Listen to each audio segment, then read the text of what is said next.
بسم اللہ الرحمن الرحیم۔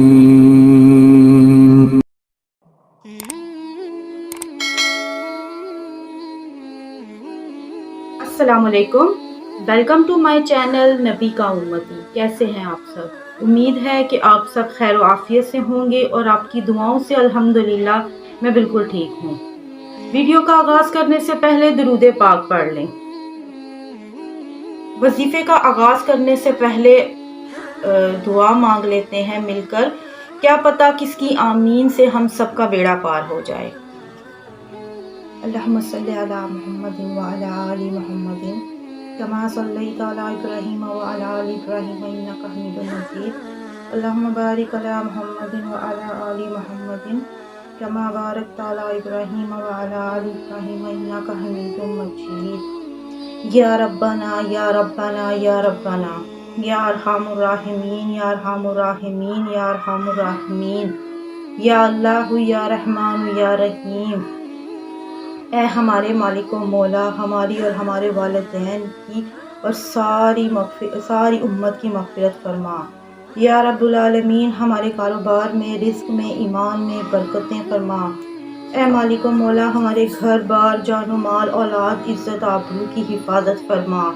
مولا، جتنے بھی دوست احباب ہمیں سن رہے ہیں، ان کے جو بھی مسائل ہیں، پریشانیاں ہیں، دکھ ہیں، غم ہیں، مولا دور فرما۔ بیماریاں، قرض داریاں دور فرما دے۔ مولا، ان کی جو بھی دلی مرادیں ہیں سب پوری فرما دے۔ اے مالک و مولا، جس نے بھی مجھے دعاؤں کے لیے کہا، جنہوں نے بھی مجھے میسیجز کیے ہیں، مولا سب کے دلوں کے احوال تو ہم سے بہتر جانتا ہے۔ جو بھی مسائل ہیں یا اللہ وہ دور فرما دے۔ یا اللہ، جو تجھ سے مانگا اور جو تجھ سے نہیں مانگ سکے، ہمارے حق میں، ہمارے سننے والوں کے حق میں جو بہتر ہے اپنے فضل و کرم سے عطا فرما۔ یا اللہ، جو اپنی بیٹیوں کے رشتوں کے لیے پریشان ہے، یا اللہ ان کے اچھے سبب بنا۔ یا اللہ ان کی زندگیوں میں خوشیاں عطا فرما۔ یا اللہ سب کی پریشانیاں، تکلیفیں دور فرما۔ یا اللہ جو بے اولاد ہیں، اللہ تعالیٰ ان کو صاحب اولاد کرے، اولاد نرینہ عطا کرے۔ یا اللہ جو بے روزگار ہیں انہیں روزگار عطا کر، جو بے گھر ہیں ان کو اپنے ذاتی گھر عطا فرما۔ یا اللہ سب کے دلوں کی نیک جائز خواہشات پوری فرما دے۔ آمین یا رب العالمین۔ آج جو وظیفہ میں آپ لوگوں کے لیے لے کر حاضر ہوئی ہوں وہ بہت ہی پاورفل، بہت ہی مجرب وظیفہ ہے، اور اس وظیفے کی برکت سے آپ کی تمام معاشی تنگیاں جو ہیں وہ دور ہو جائیں گی، اور آپ کے خاندان والے، آپ کے رشتہ دار، آپ کے گرد و نواح، آپ کے پڑوسی سب آپ کی عزت کریں گے، آپ کو عزت کی نگاہ سے دیکھیں گے۔ یہ وظیفہ کرنے سے آپ کی پریشانیاں جو ہیں وہ دور ہوں گی، چاہے وہ معاشی لحاظ سے ہوں یا آپ کے اپنے رشتہ داروں کے ساتھ تعلقات کے ہوں، وہ سارے انشاءاللہ اچھے ہو جائیں گے۔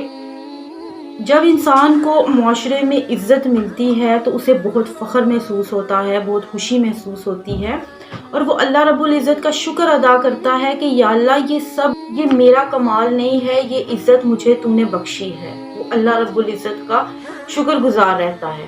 کچھ چیزیں حاصل کرنے کے لیے محنت کرنی پڑتی ہے، اور ہم اللہ کو یاد بھی نہیں کرتے، اللہ کو پکارتے بھی نہیں، دعائیں نہیں کرتے، وظائف نہیں پڑھتے، اور پھر بھی ہم چاہتے ہیں کہ اللہ رب العزت ہماری ہر دعا قبول کرے، ہماری ہر پریشانی تکلیف دور کرے۔ تو جب ہم اللہ کو سچے دل سے پکاریں گے ہی نہیں، اللہ سے مانگیں گے ہی نہیں، تو ہمیں کیسے عطا ہوگا؟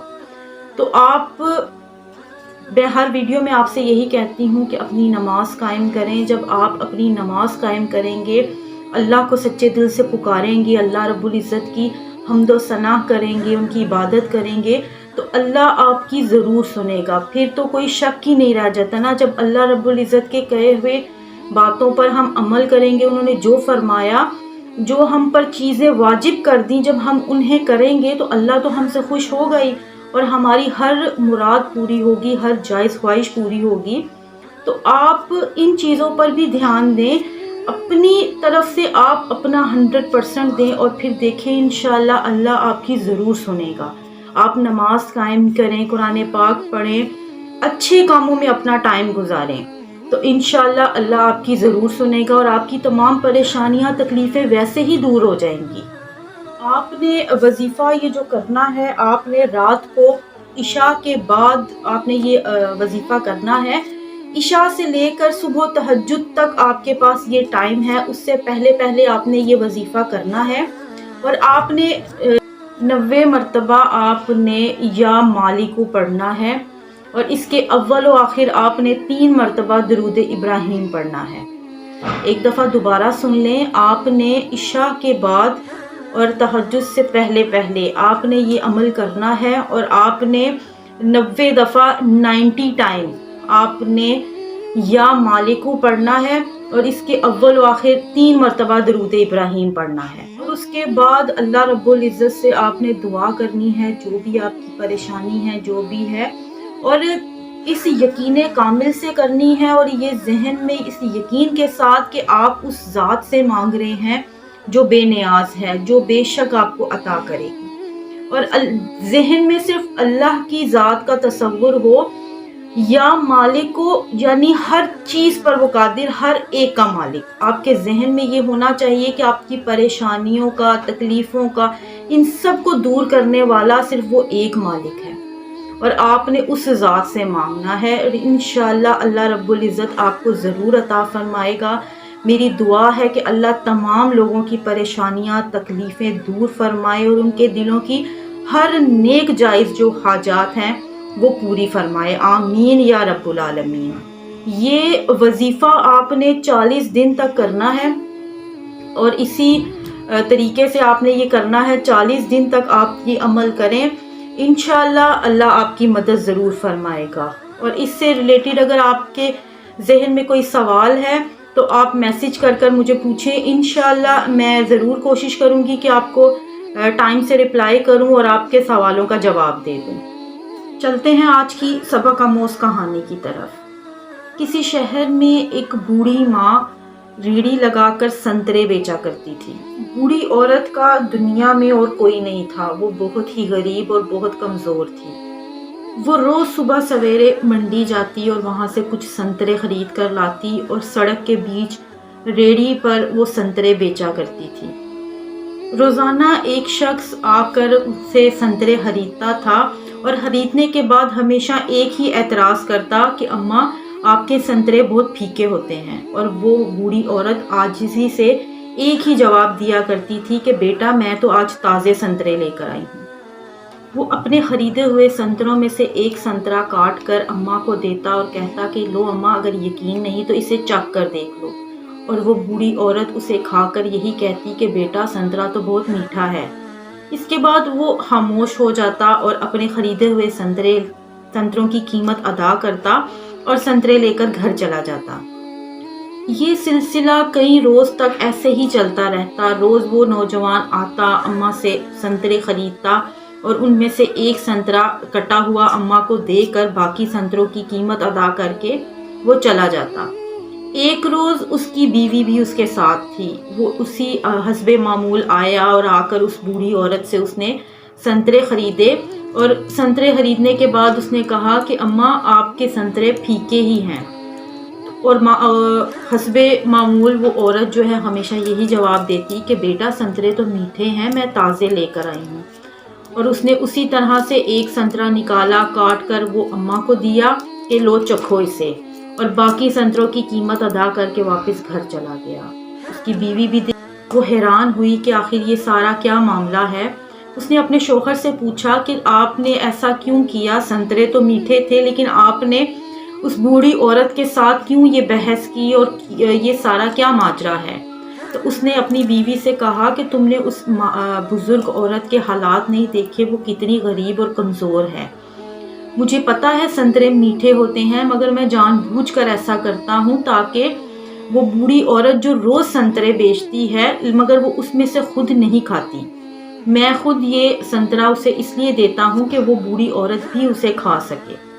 اب دوسری طرف اس بوڑھی ماں کے نزدیک ایک عورت سبزی بیچتی تھی، وہ بھی یہ سارا ماجرا روز دیکھتی تھی، اور ایک دن اس نے وہ بوڑھی عورت سے کہا کہ مجھے سمجھ میں نہیں آتا، آپ کے سنترے تو بہت میٹھے ہوتے ہیں، پھر وہ نوجوان روز آ کر آپ سے کیوں بحث کرتا ہے؟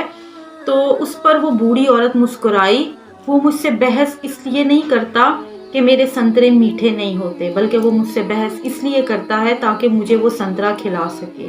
اور اس کی اس بحث میں اور اس چک چک میں ایک عجیب سی مٹھاس اور ایک عجیب سی محبت ہے۔ وہ روز آتا ہے اور ایک سنترا کاٹ کر مجھے دے جاتا ہے تاکہ میں وہ کھا سکوں، تو کیا مجھے نہیں پتا چلتا؟ اور وہ کیا کہتے ہیں کہ چھین کر کھانے والے کا کبھی پیٹ نہیں بھرتا اور بانٹ کر کھانے والا کبھی بھوکا نہیں مرتا۔ اپنے لیے تو سب جیتے ہیں، لیکن مزہ تب آتا ہے جب کسی دوسرے کے لیے جیا جائے۔ یہ کہانی آپ سے شیئر کرنے کا مقصد یہ ہے کہ اس بوڑھی عورت کی طرح دنیا میں اور بھی بہت سے ایسے لوگ ہیں جو اپنی زبان سے اپنے حالات بیان نہیں کرتے، لیکن آپ لوگ اپنے ارد گرد دیکھا کریں، اس طرح کے مجبور اور مسکین لوگوں کی مدد کیا کریں تاکہ اللہ آپ سے راضی ہو۔ کسی غریب کی، کسی مسکین کی مدد کر دینا جتنا اللہ رب العزت کو یہ عمل پسند ہے، آپ لوگ اپنا معمول بنائیں، اپنے ارد گرد دیکھا کریں، ایسے مصیبت زدہ لوگوں کی مدد کیا کریں۔ یہ ایک صدقہ بھی ہے اور اللہ بے شک ان چیزوں کو بہت پسند فرماتا ہے۔ عزت سے کہ اللہ ہم سب کو یہ نیک کام کرنے کی توفیق عطا فرمائے، آمین یا رب العالمین۔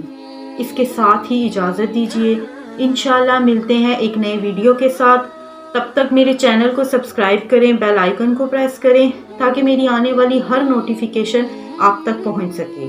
اپنا بہت خیال رکھیے گا، دعاؤں میں مجھے یاد رکھیے گا۔ اللہ حافظ، فی امان اللہ۔